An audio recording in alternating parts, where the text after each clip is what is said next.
ನಮಸ್ತೆ ಟಿವಿ 21 ನ್ಯೂಸ್ಗೆ ಸ್ವಾಗತ. ರೈತರ ಪಂಪ್ಸೆಟ್ ಕದ್ದ ಕಳ್ಳರಿಗೆ ಸ್ಥಳೀಯರಿಂದ ಧರ್ಮದೇಟು. ರಡ್ಡಿರಹಟ್ಟಿ ಗ್ರಾಮದ ಹೊರವಲಯದಲ್ಲಿ ಮೋಟಾರ್ ಕದ್ದು ಒಯ್ಯುತ್ತಿದ್ದ 3 ಕದಿಮರನ್ನ ಸ್ಥಳೀಯರು ಸಂಶಯಾಸ್ಪದವಾಗಿ ಹಿಡಿದು ವಿಚಾರಣೆ ಮಾಡಿ ಪೊಲೀಸರಿಗೆ ಒಪ್ಪಿಸಿದ ಘಟನೆ ಜರುಗಿದೆ. ಬೆಳಗಾವಿ ಜಿಲ್ಲೆ ಅಥಣಿ ತಾಲೂಕಿನ ರಡ್ಡಿರಹಟ್ಟಿ ಗ್ರಾಮದಲ್ಲಿ ಸಚಿನ್ ನಾಯ್ಕ ಎಂಬ ರೈತನಿಗೆ ಸೇರಿದಂತಹ ಪಂಪ್ಸೆಟ್ ಪೈಪ್ ಕಟ್ ಮಾಡಿ ಕದಿಮರು ಕೊಂಡೊಯ್ಯುತ್ತಿದ್ದಾಗ ಹಲ್ಯಾಳ ಗ್ರಾಮದಲ್ಲಿ ಸ್ಥಳೀಯರ ಕೈಗೆ ಸಿಕ್ಕಿಬಿದ್ದಿದ್ದಾರೆ. ನಿನ್ನೆ ತಡರಾತ್ರಿ 10 ಗಂಟೆ ಸುಮಾರಿಗೆ ಘಟನೆ ಸಂಭವಿಸಿದ್ದು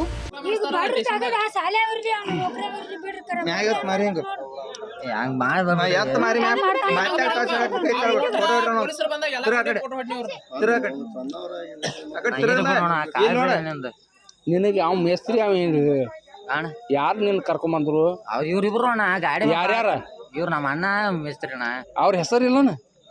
ಅರ್ಜುನ ಮಾಂತೋಣ. ಅವ್ ಮಾಂತು ಯಾರ? ಇಲ್ಲೇ ಬಂದವಣ್ಣ. ಯಾವ್ರವ ಮಾಂತು? ನಮ್ ಊರವಣ್ಣ. ರಡ್ಡಟವ ಅಣ್ಣ ಗಾಡಿ ಮ್ಯಾಗ ಬಾಣತ್ತೆ ಬಾಣ್ಣ. ಎಲ್ಲಿ ಒಯ್ಯಾತಿದ್ರು? ಇವ್ರು ಹಾರೇಗಿರಿ ತಂದ್ರಣ್ಣ. ಈಗ ಎಲ್ಲಿ ತಂದಿರಿ?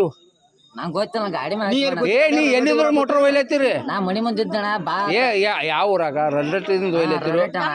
ರಡ್ಡಟ್ಟಿಂದನ ಹಾ ಅಂದ್ರಣ್ಣ.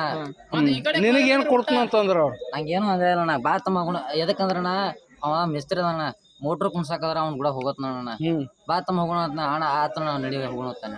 3 ಮಂದಿ ಒಂದ್ ಮೋಟರ್ ಹಿಡ್ಕೊಂಡ್ ಹೊಂಟಾರಿ. ಹಾ ಎದಕ್ಕಂದ್ರ ನಂಗೆ ನಿಶೆ ಐತಮ್ಮ ಅದಕ್ಕ ಹೋಗೋಣ ಬಾ ಅಂತಂದನ. ಆ ಪೈಪ್ ಕಡದ ಯಾಕೆ ಹೇರ್ಕೊಂಡೈತಿ ಅಷ್ಟು ತಿಳಿದಿಲ್ಲ.